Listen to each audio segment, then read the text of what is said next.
We're here at the Cassius Morris Show, live on location at the Edmonton Comedy Factory with the one and only Mr. Fangzhou. How you doing, man? Good. Thank you so much for having me. Absolutely. Thank you so much. I appreciate you taking the time. So you just rocked your show here at the Comedy Factory. Tell me how it was. Oh, it was good. I did a lot of culture comparison, culture observation. That's pretty much how my comedy is about. Okay. So what cultures do you compare yourself to the most? China and Canada, of course. Okay.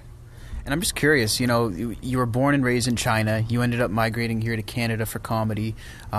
What was your initial attraction to Canada and our culture here? Oh, it's funny because, I didn't choose Canada. My parents did, actually.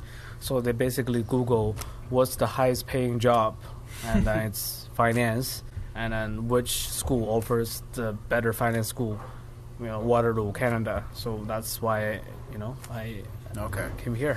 So you ended up in Ontario at first? Ontario, Waterloo, yeah. Okay, and before we get to that, I just want to talk a little bit about your upbringing over in China. So you've told me that you grew up in the middle part of China, and it was considered the Newfoundland part of China. Yes, so the reason I call it Newfoundland because everyone in the country always make fun of us. Right. Yeah. The funny thing is, although the Kung Fu is in my province, still that doesn't help. It doesn't scare people. People still make fun of us. Right. Is there like a monument there about Kung Fu or anything, like a museum, anything? Yeah, so we have the largest temples and all the, the Kung Fu monk all in my province. Wow. That's incredible. It's I believe it's the largest, also the movie base for the Kung Fu movie. Okay, all the big Hollywood movies? Yeah, the Chinese Hollywood movie. Yeah. Okay, gotcha. Is there a big booming industry there? Like, is it mostly movies produced in the country and not from elsewhere? It used to be the Hollywood dominant in China, but recently, definitely the local movie is booming. Nice. And what are the local movies typically about? Is it does it vary a lot? To be honest, it used to be about traditional cultures, and now it's more about the technology, everything, like the Hollywood. Okay, all kinds of different stuff. Well, that's super cool. So you discussed your attraction to Canada. I guess discuss your attraction to stand-up comedy. What initially sparked that for you? Oh,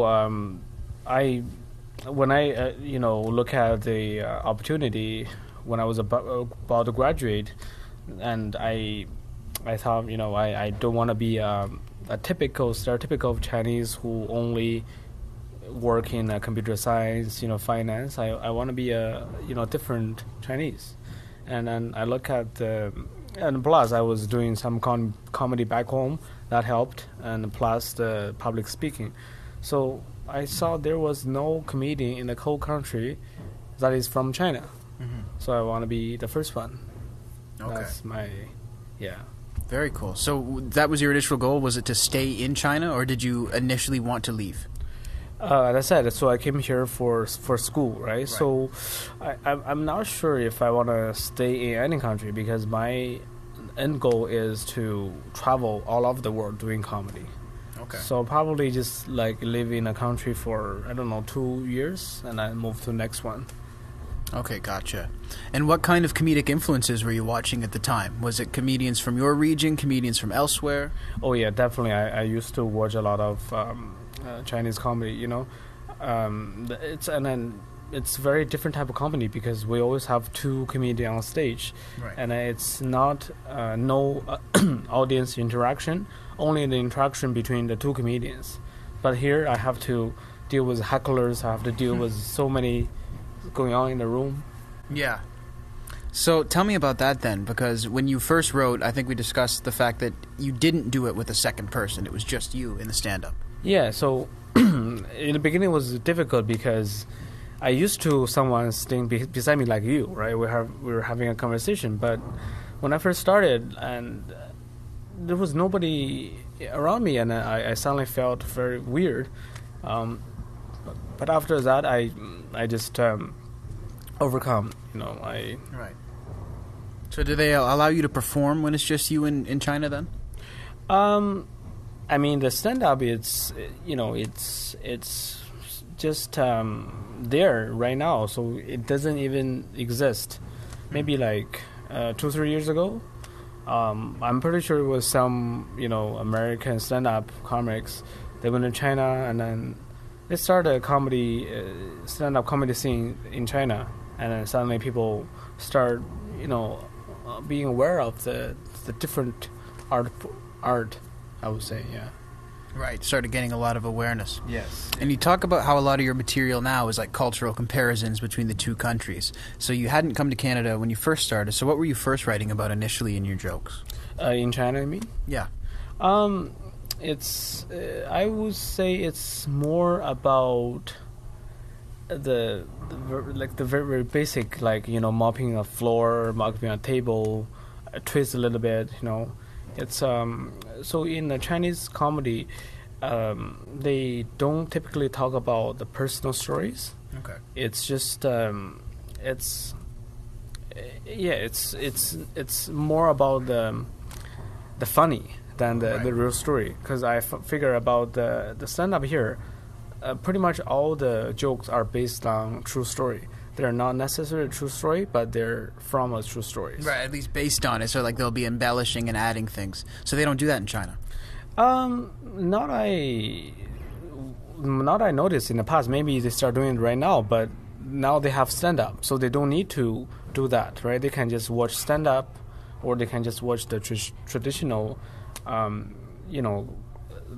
comedy, which is called crosstalk. I'll give you a quick example why it's not true story. Like one time a comedian talked about, I'm so famous tonight, people have to come to me in this room. Some of them have to sit on the stage, some of them have to hanging on the floor, on the top. Some of them have to watch my comedy from a building 2 kilometers away from here using a telescope. Right? So that, would people here laugh at that? It's questionable, right? Right. But it's a different brand of humor. But people back home love that, like imaginary, which is absolutely not true, right? Okay. Although the stand-up coming here, have a lot of made-up story, but they make it sound real, sound true, right? But that is like you would never watch a comedy show from a different building using the telescope, right? It's unheard of. So that's really interesting. So you're starting your writing in China for jokes. Then you move over to Canada. Was there any difficulty in changing from those, I guess, delivery styles of what's more acceptable as a joke? Oh, absolutely. So, so my first challenge is to let people understand my idea, right? So it forces me to improve my English, because if I don't make it sense, then the people would understand. So I practice a lot of speaking with friends. Maybe tonight the interview is also practice for my... I guess so. Yeah. I got 30 more minutes of practicing English. 100%.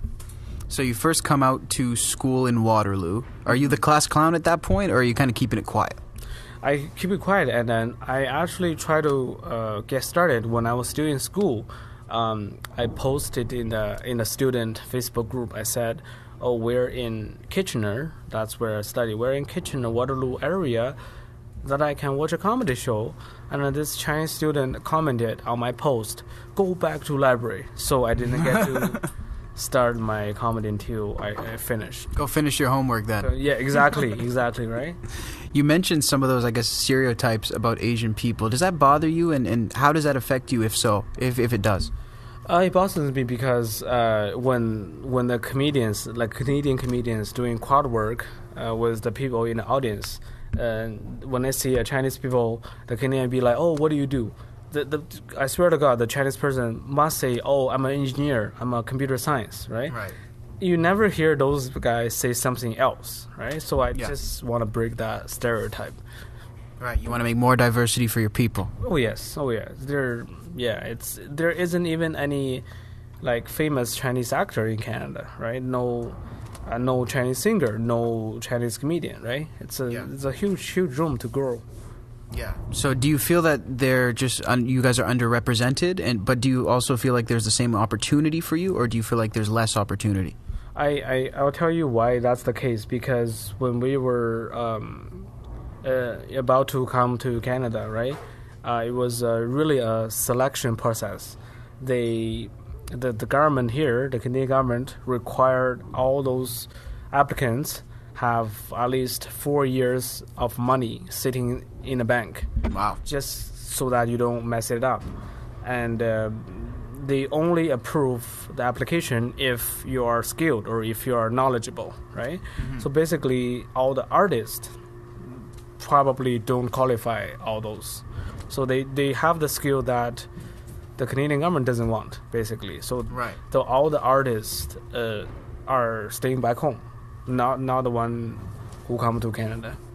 Wow, that's really interesting. Do you feel like that's sort of rooted in, I guess, certain cultures' beliefs that entertainment isn't really a valid profession? Because it seems like you get a lot of that in a lot of different cultures. Oh yeah, I would say all the immigrant have the same struggle. It's like when they are try to be different and their family wouldn't talk to them, right? They have to be a doctor, lawyer, to get respect from their families. Right. So how did that play out for you? To be honest, I don't care. Okay. I just, I mean, if I hopefully make it to comedy, right, I think I will get respect from them. So it's a point of you have to make it to your desired goal before you get that in their eyes. Yeah, I think, to be honest, right, most people, they only care about success, right? If you are successful, then they don't care what you're doing. Yeah. That's a very good point. So let's talk about Canada. You come by, you're starting in school, you're going well. At what point do you start really gaining traction with the comedy and getting bookings and things like that? I started when I graduated last year. So what I did was I moved to Toronto. The first day I moved to Toronto, I jumped on the open mic. First day? First day. Wow. Brutal, because nobody knew who I was. And it's a lottery show. Basically, you put your name in a box and then they pull the name out. But the thing is, most people, they knew each other, right? They will pull their friends out. No, they'll rig it. So I got on last. I performed in front of nobody. Like, wow. Even here today, I had 3 people here, right? So right. That was brutal. I seriously can't imagine how because back home you always start with a group. So I want to quickly talk about how the Chinese comedians started back home. They usually have a coach. Mm-hmm. The coach will make sure that they get stage time, they get practice. They tour with other comedians. But here, if you not with any, I mean, probably most comedians just start like the open mic, which is I think is impossible to get started. You think it makes it a lot harder to get started on open mic? If you tell jokes in front of nobody, or when the bartender is bossing the table, where are you gonna gain your confidence? Right. I think starting in Toronto is like you really have to be okay with telling jokes in front of nobody. Yeah. If you conquer that, then you're already winning. Interesting, because it seems to be like a lot of people think the biggest challenge is bombing on stage, but people don't even think about the element of maybe not having the audience there. Yeah, it's like at this point, since I've done so many shows in front of nobody or in front of all the comedians, that's another thing. Doing shows in front of comedians way tougher than doing nobody, because they you don't want to do your thing in front of your colleagues, right? So after, just a long story short, after performing in front of nobody, in front of all the comics, at this point, as long as there's one person in the audience, I was so appreciate. Right, you built up that resilience. Yeah. Like tonight wasn't a full house or anything, but there were people there, and then I talked to them, and it's a fun show. So your first day in Toronto, you go to the open mic, and there was nobody at that one? There was people, but I just didn't know how the game works, right? Okay. So I naively think like it's a fair game. Everyone has an equal opportunity to get pull out, but no. Right. Wow. So where do you go from there, and how did that leave you feeling? So next week, I made some friends. I became one of them. I asked them to put my name out first, right? Right. So that's should Make it for me. Make it for me, yeah. I don't think this is a teamwork, because I remember clearly in the show I did, right? I didn't know I even have to bring paper, so I brought just nothing with me, and then they told me, oh, you have to put your name in a piece of paper and then put it in a bottle, in a box. And then I tried to borrow a piece of paper from another comedian, and he gave me like this. Oh, jeez. Yeah. Then yeah. So I mean, it's not. I still remember the comics. The funny thing is, right? Later on, we still did a lot of show together. Probably he never remembered that, but I remembered it. You gave me that little piece of paper. So next week, I brought my own paper. I even brought the business card. It's very thick. You brought like a shipment case of papers. Yes, yeah. So they were kind of like trying to initiate the newbie. Yes. Yeah. Oh, absolutely. Absolutely. Yeah. If you are new in this game, you're messed up. Yeah. Yeah. Well, that's really interesting. So what else do you think the Canadian comedians, I guess, could learn when it comes to thinking outside of the box when it comes to their approach? Because here we're told, go to open mics, that's the best way to start, but people don't even really question it. So what else do you think people should be questioning? When the other comedians say like, oh, you're not funny, you should always question that, because no one can tell you whether you're funny or not. Yeah. Right? It turned out, statistically, a lot of comedians were not the comedians that the other comedians liked in the beginning. Yeah. But those guys, they made it to the end. Right? Because, like, here's the thing. If you're very good, right? For some reason, a lot of comedians wouldn't say you're good, because if you're good, then you're going to take their job, right? Yeah. But if you're bad, let's say, if you're bad, and then they will be honest with you, you're bad. So there's no way they try to encourage you or anything, right? Yeah, makes sense, because they don't want someone coming for their throne, right? Yeah. I don't see a lot of encouragement from other, or enough encouragement from the fellow comedians. Mostly they just try to work. Because for me, I'm always open. Have open conversation with other comedians. I will be talking about what shows I will be doing, what agency I'll be working at. Mm-hmm. And then I found out a lot of comedians, they just didn't want to talk about that. Right.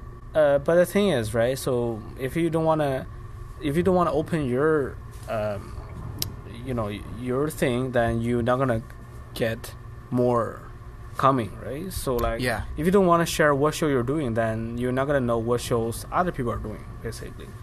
Well, exactly. I mean, it's a part of networking. You have to be open and discuss these things. But people are closed in comedy. It's sort of a dog-eat-dog world, as you're saying. They were very protective. That's something very similar to Waterloo. Okay. Waterloo is like, because every kids in Waterloo think they are smarter than the other kids. Right. So they just protect their stuff, and then not really talking to other people, not sharing. I to be honest, I don't keep contact with a lot of people from school anymore, because I just so done with that kind of thing. Right. I guess it's time for you to move on in that sense. Yeah, to have the real people have a real conversation. Yeah, 100%. I feel the same way. There's too much fluff that goes on, so you got to weed it out, I guess, in your own way. I really love listening to your story. I am curious. You've been all over Canada. You have a lot of experience in China. What do you see as the most valuable thing you've learned on your travels? On the travels, anything could happen. Okay. So one night, this friend was supposed to host me, and he said, "Well, when you get here, just call me from the front entrance. I'll buzz you in."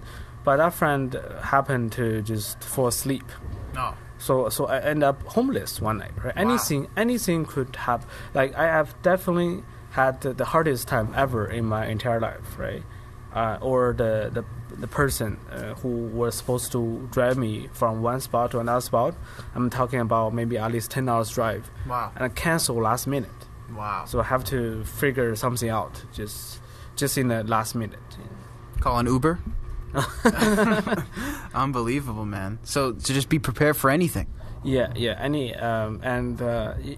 Traveling really teaches me like there's nothing you can complain about if you're in that position, right? Who are there to listen to your complaints? Right. It must make you more self-sufficient because you're looking around and you're like, it's just me. And also it makes me appreciate more that the stuff I already have. Like, back in days I own a bus pass, right? Mm-hmm. So I didn't appreciate it back then because I use the bus pass all over the place, but when I got stuck on the road, I wish I can just have the pass that can take me anywhere. Yeah, you'd wish you had what you didn't appreciate. Yeah, right. Yeah, I guess you can't. That seems to be a bit of a theme with you, just not to take the small things for granted. Did you always have that, or is that something that you developed with time as you had more life experience? I don't think so. I had that. I think it's like I could have had a very peaceful life after I graduate. I could have just continued what I studied, work in the office. Never need to worry about being homeless. Never need to be about like just being canceled last minute, right? Yeah. That's the risk I chose to take, one time I was supposed to do a radio show in Montreal. Everything was confirmed. We made a phone call, email, and then back then I live in Toronto. So I made all my way to Montreal just to get on the radio show. And when I showed up, the security said, "You're not on the today's list." I'm like, I showed the email, everything, but they just cancel me at the spot. Jeez. Not even the last, cancel me at the spot, right? Wow. So after that, as long as people don't cancel me at the spot, I'm good. Yeah, seriously, you're like, I've had worse. Worse. No worse can happen at this point. It's just like if you say you get a gig in Vancouver. Yeah. Fly all the way there, you figure it out, you're not even on the list. Yeah, 100%. And it's happened to me. It's happened to me. So, and that's the thing. I was the same way. I took things for granted. I flew all the way to the States once for a bunch of interviews, and they just fell through. Yeah.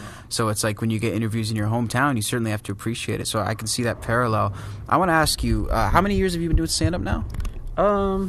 More than a year. More than a year? Okay. Yeah. So where do you see yourself taking steps next in the future, and what's your desired goal for, a little farther down the line? So I've been trying to, do all the comedy clubs in the country. There are some premium clubs that I still try to get in.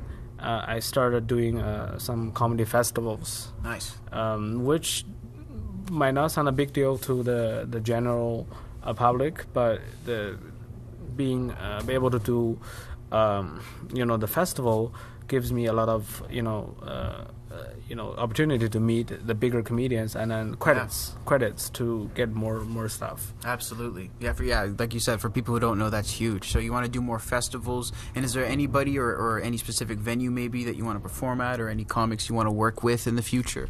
Oh yes, so I so far I still haven't done the real spot in Comedy Strip here, the Vancouver Comedy Mix. Okay. And then so all those, the club, like not being a guest but doing like at least 20 minutes in a club. Right. Still working on that, but it's a long process, but yes, it is. Awesome. Well, I think you should have no problem doing it. I really admire your work ethic. I think it's fantastic, and I think you're a great example for anybody who's coming up in comedy. So I thank you so much for your time, brother. Thank you so much. Yeah, absolutely. Where can people find you online? I'm on all social media, so please follow me at HEHE, which is my family name, HEHE FANG ZHOU. Awesome. Thank you so much.